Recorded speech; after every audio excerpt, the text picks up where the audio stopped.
when all around me I'm surrounded by evil, we turn our eyes back on Christ, and he is our solid rock. And the principle of this gospel primer has been very encouraging in that, friends, we ought to revisit the gospel every day. And even when we're in the middle of Daniel, in the middle of some kind of bizarre prophecies, this is still a gospel book. And the reason that you ought to revisit the Bible every day, and the reason you ought to have gospel music in your home, is to revisit that and keep your mind on the truth, and that is how you'll be anchored. Daniel chapter number 8. We're looking at another vision that has come to Daniel, and we just had the Christmas season, and we haven't had a Daniel lesson in a few weeks. So to remind you, chapter 7 was his first vision. He said that vision came in the first year of Belshazzar. All right, so let's rewind. Go back to chapter 5. Belshazzar was the heir of Nebuchadnezzar. Belshazzar was the guy having the dinner party, and there was a miracle. What was the miracle at the dinner party? The writing on the wall. And they held a hand, and it spelled out, you've been weighed, you've been measured, you've been found wanting, and this night you're going to be divided. The kingdom's going to the Medes and the Persians. Daniel gave us the history, but then he backs up a little bit to give us the prophecy. And so in chapter 7, it came in the first year of Belshazzar.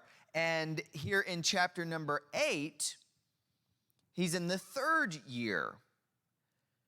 It says, in the third year of the reign of King Belshazzar, a vision appeared unto me, even unto me, Daniel, after that which appeared unto me at the first. And I saw in a vision, and it came to pass when I saw that I was at Shushan in the palace, which is in the province of Elam, and I saw in a vision, and I was by the river of Ulai. Now to pause there, I want to kind of give you the first point tonight, which maybe is an introductory point, but that is simply this: big God, little man. And tonight there's a great, big, grand prophecy that's being unveiled here. As chapter number 7 told us about Antichrist from the Roman Empire and from the Roman influences, what we see tonight is another description of Antichrist, but this time coming from the next beast of Persia.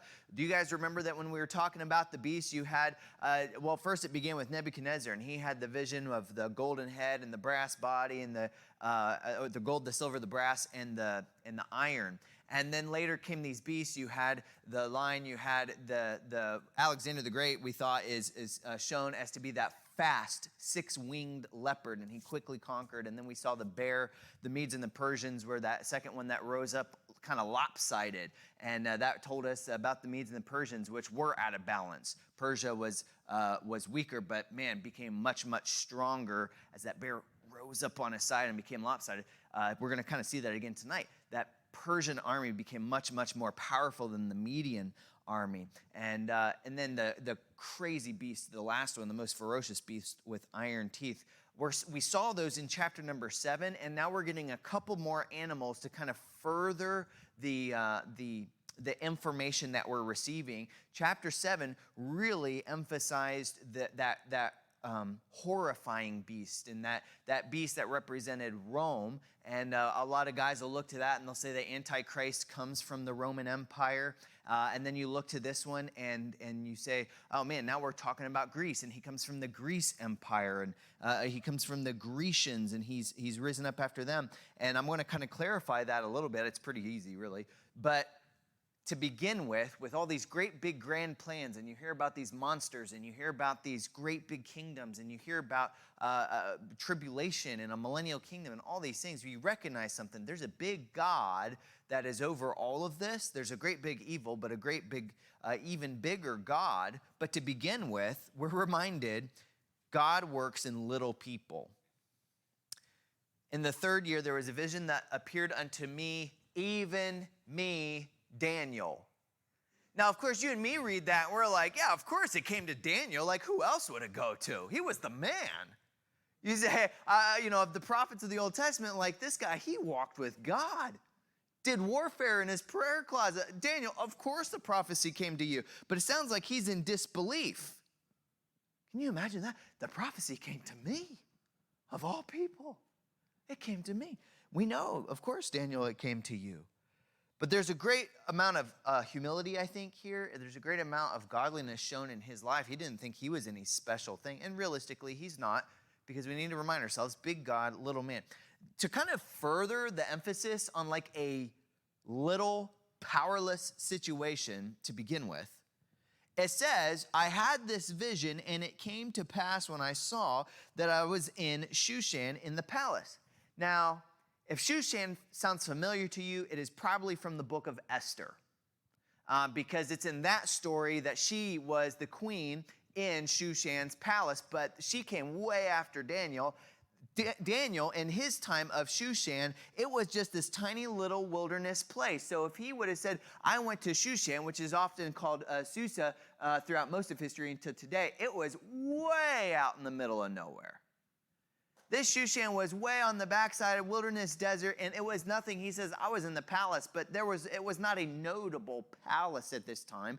And he says, even furthermore, he looked out from there, and he saw this gate called Ulai. History had a few different names for this Ulai, Ulam, and a few different names, but really, it was a canal. It was a man-made canal. I kind of wonder if that's how he knew it was Ulai. It was a trench dug out by man's hand. But here he was in this little place, a little man, a little place on the backside of the desert. God has placed him there, and he's about to show him this great big unveiling, so much so that it completely overwhelms him. By the end of the chapter, he's sick. He's sick about it. But to begin with, we need to understand this. When it comes to understanding prophecy, when it comes to understanding the workings of these men on earth right now, friends, big God, little man. I don't care if it is the tiny little governor of Shushan. I don't care if it's Cyrus later on. I don't care if it's Nebuchadnezzar in all of his glory. I don't care if it's the Antichrist himself, friends. We must remember, big God, little men.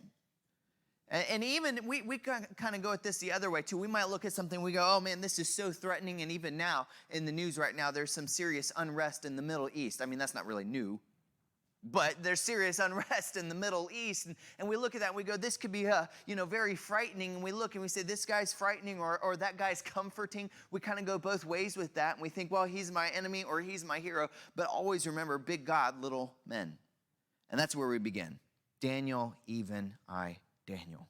Get the vision. All right, so here's the vision. Verse number 3. Then I lifted up my eyes and saw, and behold, there stood before the river a ram which had 2 horns. Sounds pretty normal so far. The 2 horns were high, but one was higher than the other, and the higher came up last.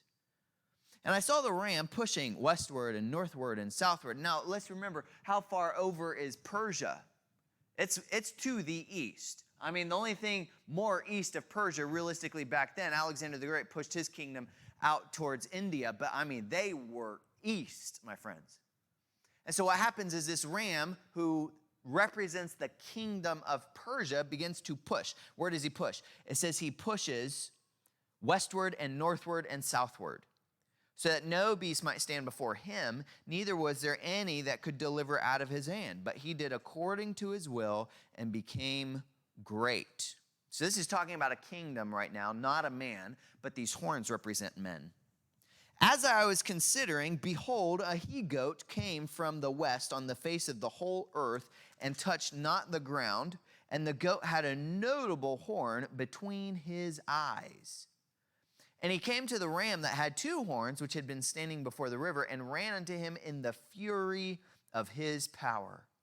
And I saw him close unto the ram, and he was moved with choler against him, and smote the ram, and brake his 2 horns. And there was no power in the ram to stand before him, but he cast him down to the ground, and stamped upon him, and there was none that could deliver the ram out of his hand. Therefore the he-goat waxed very great.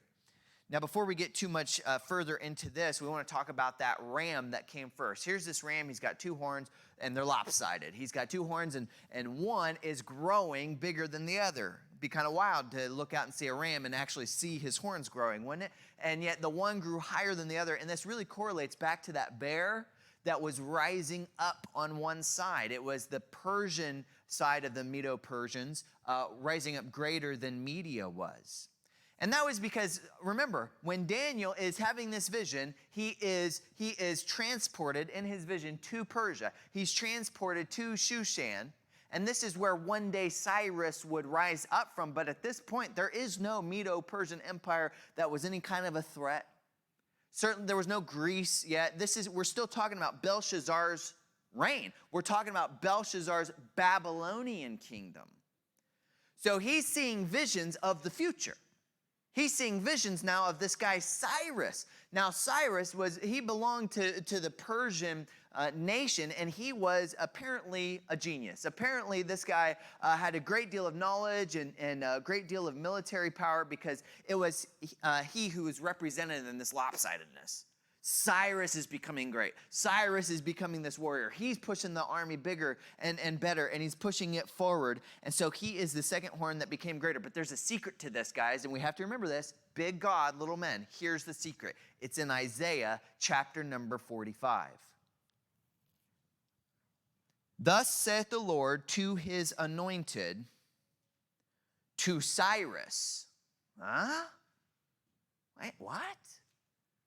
God's going to speak to a Persian, pagan, heathen king?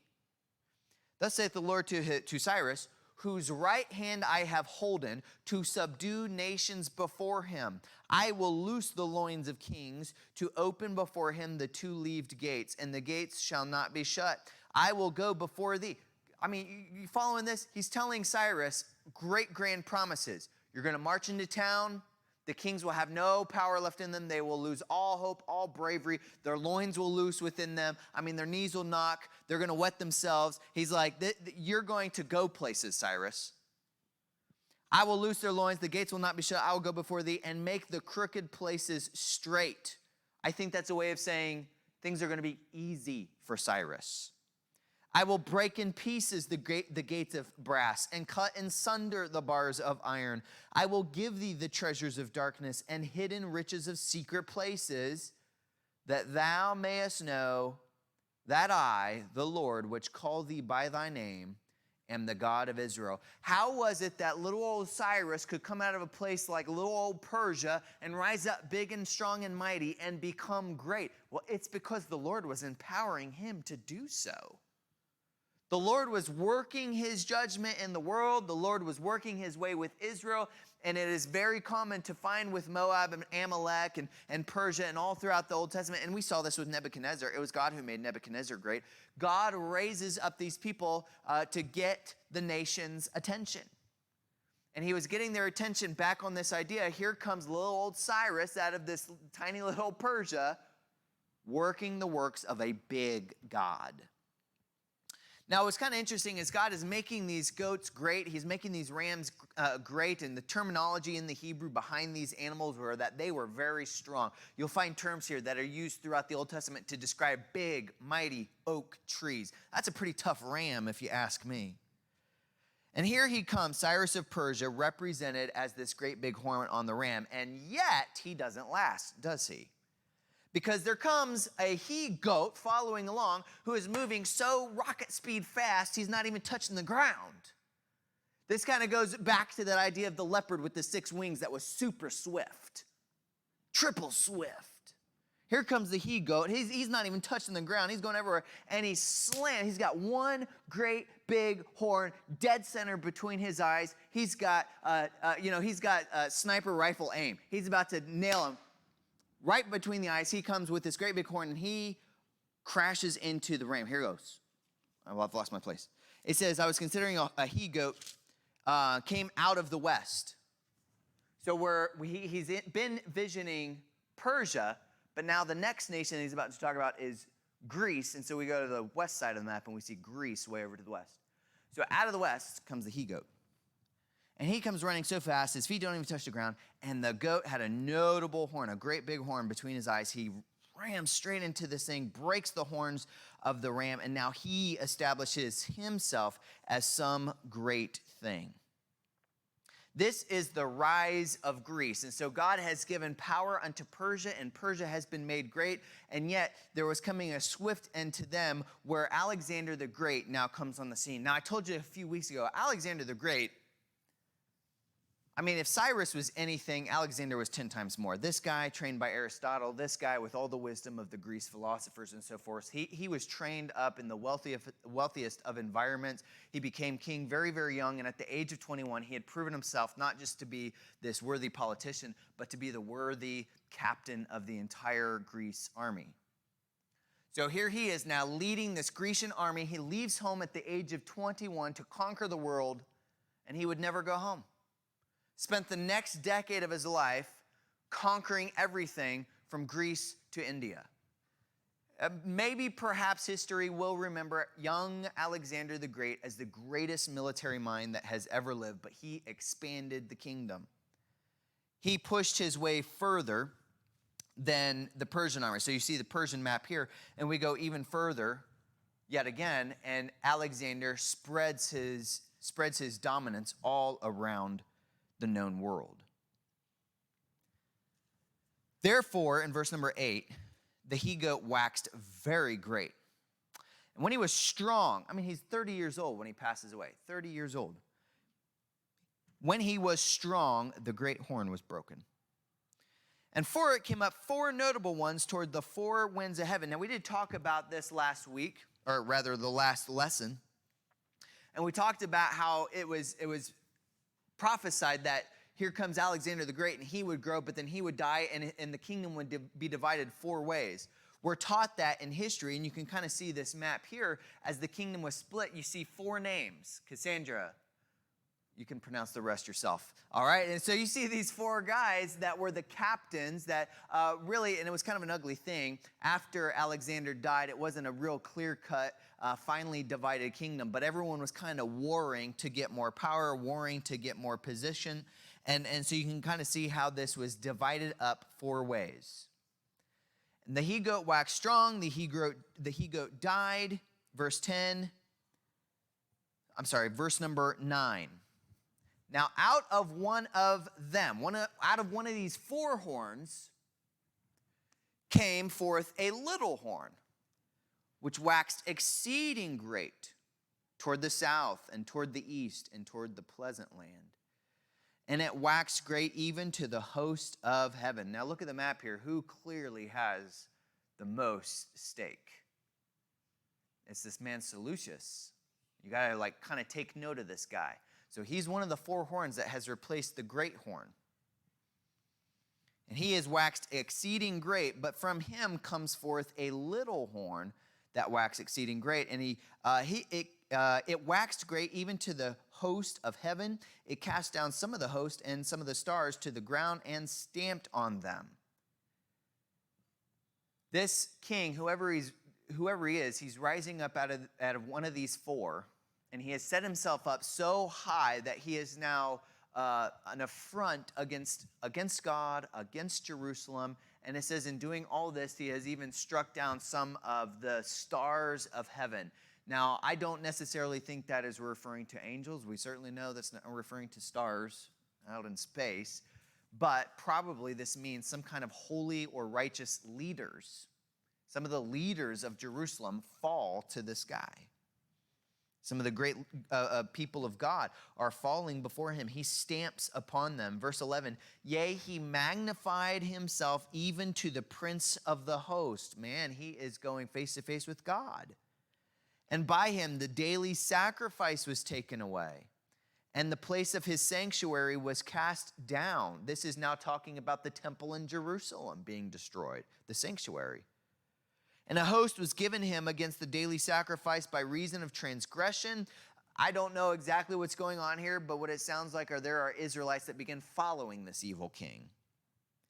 And it cast down the truth to the ground, and it practiced, and it prospered. So now we conclude the first paragraph, all right? We come to the verse number 12. This is the end of the first paragraph, and there's going to be about a little bit of a shift here. But what's going on is what I believe is that this lines up fairly well with a historic figure. We've already talked about Alexander the Great, and everybody can kind of look at history and go, oh, yeah. All right, so now we see Nebuchadnezzar, we see Belshazzar, we see Cyrus, and we see Persia, and now we see Alexander the Great. And this is kind of like the next figure that really fits into history. His name was Antiochus Epiphanes, or I always pronounce that wrong. Antiochus, there it is. Antiochus Epiphanes. This guy is the king, presumably, that has risen up out of one of these four. Now, he was related to Seleucus. Seleucus died. There was Seleucus like the third or fourth or whatever. He was the next in line, and there was a bit of a battle, and Antiochus strong-armed his way into the throne. This is pretty ugly business. And history would tell us all it really takes is like reading down the Wikipedia page for this guy. And you would see he did horrific things. He was pressing his way westward. And you see those two arrows pointing to one another? This is where his forces began to push westward, but were confronted by Ptolemies, which would later become Alexander and Egypt. All right? And basically, what ended up happening was Seleucus went west until he hit Egypt. And there he had to stop. And during this time, who knows, by the devil's influence, by some severe evil, during this time frame, Antiochus turned his attention against Jerusalem. He absolutely hated and despised the Jews. He hated and despised our God. And he did all sorts of evil things against the temple. When it says, like, he cast down their temple here, he went in there, he performed all sorts of debauchery, performed all sorts of paganism, turned the temple of our holy God into just an awful place, and waged war against the Jews, killing many of them. It says that he went in there and he afflicted probably even some of their spiritual leaders, and he even attempted to replace God. That very name, Antiochus Epiphanes, a lot of these guys back then, they didn't roll by their given name. He wasn't born Antiochus. I can't remember his name at birth, but he basically renamed himself. You guys ever heard that word epiphany, right? You've heard that, like, I had an epiphany. Originally back there in the Greek language, it meant the manifestation. It meant the revealing, the unveiling. That's why we say, oh, I had an epiphany. I had an understanding. I had a revelation. The first part of his name meant God. He introduced himself as God manifested. Kind of a sick guy. Super sick guy. Daily sacrifice was taken away. The sanctuary was cast down. He made people to stop worshiping the true God.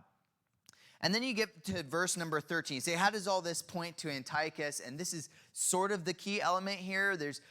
And by the way, this passage isn't primarily about Antiochus, and I'll tell you why before we close, but he fits right here. Then I heard one saint speaking. Another saint said unto that certain saint which spake. The word saint means holy one. Probably Daniel is in his vision, and he sees two angels talking. And it's a really fascinating conversation. It makes me wish I could just hear angels talk. It's super interesting. I heard one saint speaking. Another saint said unto that certain saint which spake, he said, how long shall be the vision concerning the daily sacrifice and the transgression of desolation?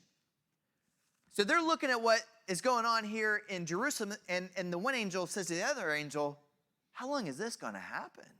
How long is this temple going to be desolate? How long will the worship of our God cease? He says to give both the sanctuary and the host to be trodden underfoot. How long will God's people be trodden underfoot? Verse number 14, second angel. He said unto me, it's like he just saw, Daniel's listening. He turns to Daniel, he says, unto 2,300 days, then shall the sanctuary be cleansed. This number right here, probably of all the numbers that you will find in Daniel and Revelation, it kind of seems to be the most obscure number. And the best guess, maybe the best two guesses, probably the best two guesses, would be that during this time of Antiochus Epiphanes, his reign was just a little more than 6 years. We're not quite sure when it began. We're pretty sure we know exactly when it ended, because on December 25th in 300 and whatever, the Maccabees stopped him. They marched into Jerusalem. They forced him to leave Jerusalem. God gave grace, and they had 100 years of peace. Maybe that's the 2,300 days, because it comes out to just about the same time. The other idea would be that this reaches 2,300 years from the time 2,300 days from the time Antichrist desolates the temple into the future. But these numbers just don't line up anywhere. So I'm not going to tell you I know, because I do not know what 2300 means. I think it probably is referring to Antiochus. I think probably it's also referring to Antichrist. Here's the point. God was instructing his people that there were some really, really dark days coming. He was warning Daniel. Nebuchadnezzar was nothing. Belshazzar is nothing. Cyrus is going to be something, but even he's nothing. It is going to get worse and worse and worse. And you think it's, and you're in the hot in the frying pan, but it's out of the frying pan and into the fire. And with one king after another, it's getting darker and darker and darker. And I think probably God is helping his people to understand that Antiochus is coming, but even he's not the Antichrist. Emperor Titus is coming. Even he's not the Antichrist. Adolf Hitler is coming. He's not the Antichrist either. We are getting so much information fed to us, and I think it's probably going to help the Jews to understand something here. It's going to continue to get worse. Each Holocaust worse than the last one until Jesus Christ reigns. Now, with each of these beasts that we're seeing, we've seen a bear, we've seen a lion, we've seen a swift jaguar, but the fourth one is the worst. And I think probably God is opening some eyes here, saying something. The future is dark, it's bleak, but remember this, big God, little men. Keep your faith on heaven. By the way, if you need a refresher on that, the second half of chapter 7 was all about the Ancient of Days. You need to go back and read that again. At the end of chapter 7, it tells all about, hey, here's these really bad guys, but forget about them for a second, and let's look at the throne. And here he's giving them instructions. Your temple's going to get desolate. Your temple's going to be oppressed. Your people are going to be killed. You're going to be stamped to dust. But stay faithful. Now, there's another shift here. And I tend to think, as many authors and scholars have thought, that this is going now in the direction of Antichrist. I think what we're seeing is a great big description, just one chapter after another, one beast after another, each describing the Antichrist. And guys, when Antichrist is revealed, the way I see this is it's going to be Cyrus plus Alexander plus Antiochus plus Hitler all rolled into one. This guy's awful. And we are getting so much information that was coming to the Jews. Remember, it's coming to Jerusalem, and they're being shown this information concerning him. And I think what this tells me, you might hear a lot of people say things like, well, you go there to Daniel chapter 7, you go into Daniel chapter 11, you look at Revelation, you might see some of these things. You might get the idea that Antichrist is supposed to come out of Rome. And a lot of people say that, and it is true. It is true. He's going to be Roman. We're going to see that next time in Daniel chapter number 9. His people are the Roman people that destroyed the temple. And so everyone says, oh, he's going to come out of Rome. Well, guess what's in Rome? The Roman Catholic Church. And we're all going to jump to this conclusion that that must be it. The problem with that is, in the time of the writings here, the Roman Empire looked more like that map. Now, where's Rome like in the modern day? We're right here. So we're looking at all this information revealing to you and me that this beast that is coming out of Rome, it's coming out of Greece, it's coming out of what I think of as Babylon the Great. That's from Revelation. Many people call it Mystery Babylon, but Babylon the Great is this. And it's just from one generation to next. Guys, the reason they're shooting missiles at each other tonight is because Babylon the Great. It's just this ongoing evil, this ongoing Antichrist. And it's all going to come to fruition in that man, Antichrist. So we're getting more information concerning him. You go to verse number 15 here, and now it's getting really sick. It came to pass when even I, Daniel, there's that humility again. Even I, Daniel, had seen the vision and sought for meaning, then behold, there stood before me as the appearance of a man. And I heard a man's voice between the banks of Ulai, which called and said, Gabriel, make this man to understand the vision. There's kind of some cool Hebrew here I just want to share with you real quick. At the very last word in verse number 15, the word man, is the Hebrew word like Gaber, Well, if you add El, the name of God, to the end of it, you get the name Gabriel, right? Which is a cool name, man of God. In the Hebrew, it was like mighty man of God. It's cool stuff. Verse number 17. So he came near where I stood, and when he came, I was afraid. I fell on my face, and he said unto me, understand, O son of man, for at the time of the end shall be the vision.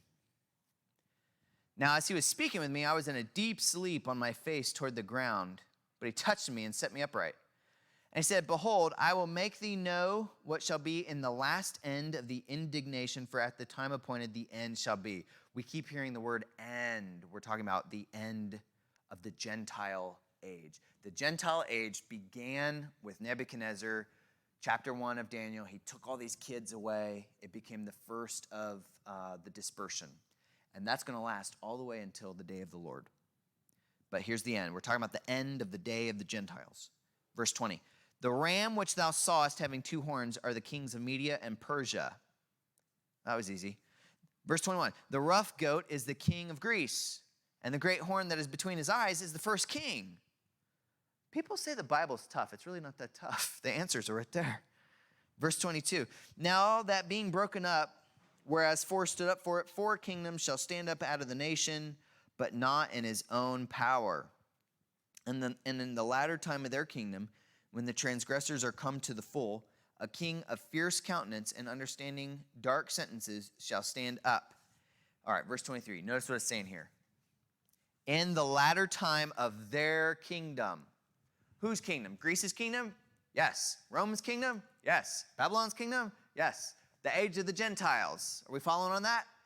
At the end of the age of their kingdom, when the transgressors are come to full, a king of fierce countenance. Now we're talking about Antichrist. A king of fierce countenance and understanding dark sentences. That's kind of like saying he is a problem solver. He understands puzzles. He shall stand up. And his power shall be mighty, but not by his own power. I mean, you go and read Revelation, you know the Antichrist is fueled by Satan, right? And he shall destroy wonderfully and shall prosper and practice and shall destroy the mighty and the holy people. And through his policy also he shall cause craft to prosper in his hand. Witchcraft. And he shall magnify himself in his heart, and by peace shall destroy many. He shall also stand up against the prince of princes, but he shall be broken without hand. And the vision of the evening and the morning which was told is true. Wherefore shut thou up the vision, for it shall be for many days. And I, Daniel, fainted and was sick certain days. Afterward I rose up and did the king's business, and I was astonished at the vision, but none understood it. As you read through this, it's very clear that Gabriel, the breakdown of this passage is that Daniel gets this vision, and it's so horrifying, he blacks out. Literally, he falls into what he calls a deep sleep, man. He's comatose. He blacks out.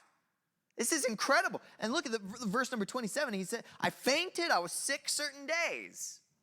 This is crazy stuff. He's viewing this thing. He's in Shushan. He's like, this is incredible. God's talking to me. Here comes this ram. Here comes this goat. The goat is like mutating. And then he sees angels talking. And they hear, he hears about this 2,300 days, and this is just too much. And then he sees Gabriel, the mighty man of God, and he just blacks out completely. This is too much. He's that cold. And Gabriel, hey, wake up. And he gets him up off the ground, and he says, no, look, here, I'm going to explain it to you. And he just goes down, right, real easy. He says, look, these first ones, these are the Medes and the Persians. Persia's going to grow. They're going to get a little bit stronger. Then you have the next kingdom coming along. And these guys are going to be swift. They're going to be terrifying. It's going to be horrible. But none of that really matters. Watch it. Verse number 25. Antichrist. His policy also shall cause craft to land. He is talking about his policy, legislation, increasing witchcraft. Whoa. I mean, what is that? Like Haiti, how many places in the world is witchcraft a part of the legislation? I mean, besides D.C., all right. So through his policy, he shall cause witchcraft to prosper. And he shall magnify himself in his heart, and by peace shall destroy many. You guys remember back to Revelation, we talk about that white horse, and there's going to be false peace throughout the land, and through his false peace and through his false treaties, he's going to destroy many people. And he shall stand up against the prince of princes, God himself. That word, captain of the host. I mean, like, there's 100 definitions that you could find in the Old Testament. He's going to stand up against God. Oh, this is so great. And he shall be broken without hand. There's already been something said in Daniel concerning breaking without hand. And that was when Nebuchadnezzar received his dream and Daniel had to interpret it for him. And he says in Daniel 2, verse number 45, for as much as thou sawest, he's talking about, here's this image, Nebuchadnezzar dreamed about the scary image.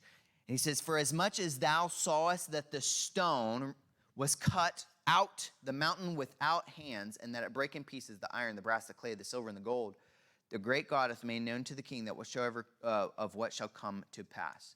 I just want to park on that phrase, without hands. You'll remember when Nebuchadnezzar had his dream, it's this great big image, and then a rock comes flying out of the air. Boom, it hits the thing, and then it grows into a great big mountain. And it specifically says twice, the rock was carved without hands, meaning this, Jesus is going to win without requiring an army. He does not require anybody to go sculpting his kingdom for him. It is built and it is grown without hands. And now we jump over to this thing, and it says Antichrist dies without hands. Meaning what? God does not have to raise up a David to sling a stone into the forehead of Antichrist. God is going to do it himself. This isn't a first, by the way. I think of the book of Acts where it talks about Herod. He stands up and he's like waxing eloquent in front of everybody, and they listen to Herod, and they're just like in love with this king, and he's speaking. And they said, this is the voice of a God, not a man. And Herod receives that praise, and then it says he was eaten of worms and he died. God smote that man for stealing his glory. Antiochus, a warmongerer, did not die in battle. He died of disease. God has his way on earth, doesn't he? God raises up kings, he puts down kings. He raises up kingdoms, he puts down kingdoms.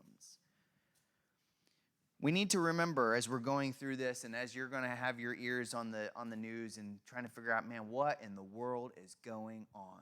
How many of you have heard the term in the last couple days, World War III? You guys heard that? All over the place.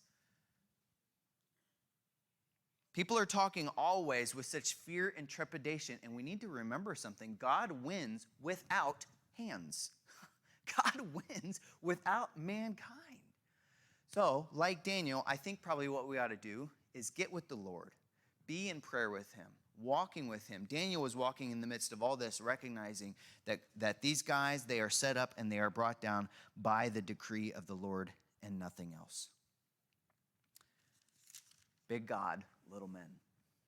Thank you, Lord, for this great picture of the future. Lord, I don't understand all of it, and I don't know if we ever will. But I think you give grace, and I think that you have taught us something this evening. And Lord, by the word of God, I want my heart to be changed.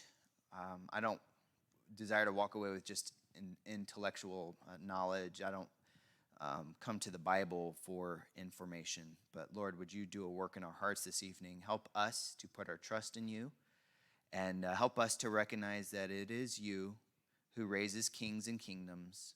It is you who makes the path straight. You have done so with America, Lord. You have given great blessing to this country. And Lord, I pray that you would send a revival here. I pray that you would have a special blessing for your believers that are here who desire for a Christian nation. And Lord, we pray for our brothers and sisters in Iran this evening. God, so many of them have been persecuted for so many decades, and so many of them are now, probably more than ever, living in a war zone. Would you protect those Christians? And Lord, I pray that you would be with our brothers and sisters around the world who are facing dire situations. They are facing men like Antiochus. And God, would you use the Bible to strengthen them? And would your kingdom grow, Lord? Would your kingdom grow? Let thy will be done. And we pray this in the almighty name of Jesus. Amen. Amen. All right. Well, God bless you.